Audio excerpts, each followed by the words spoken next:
in collaborazione con Glam Vision e K-Facli. Tragedia nei boschi della Val di Fiemme. È morto un boscaiolo travolto da una pianta. Si tratta di Aldo Fanton, 61 anni, di Cavarese. Concerto di Vasco, 2 giorni, niente ambulanze per le visite non urgenti. Intanto interviene Fugatti sullo sciopero dei vigili del fuoco. Lo trovo fuori luogo.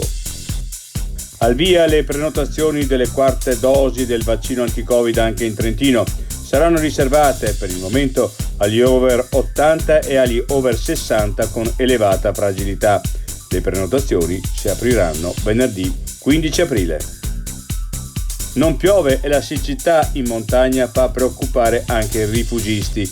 Per risparmiare potrebbe esserci una chiusura delle docce.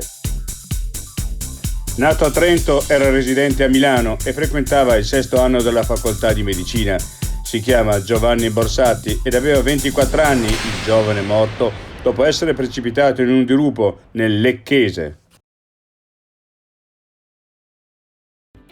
Hai bisogno di badante, colf o babysitter e non sai da che parte cominciare? I servizi delle ACLI Trentine ti aiutano a trovare una figura professionale che si prenda cura dei tuoi cari e della tua casa. Ecco come troviamo la persona giusta per te. Con un colloquio capiamo quale figura professionale stai cercando. Dopo un'attenta preselezione organizziamo un incontro per consentirti di prendere la decisione più giusta. E poi cosa succede? Pensiamo a tutto noi. Una volta individuata la persona da assumere, gestiamo tutti gli adempimenti legati al rapporto di lavoro. Incontra Lavoro. Il tuo cuore nelle mani giuste.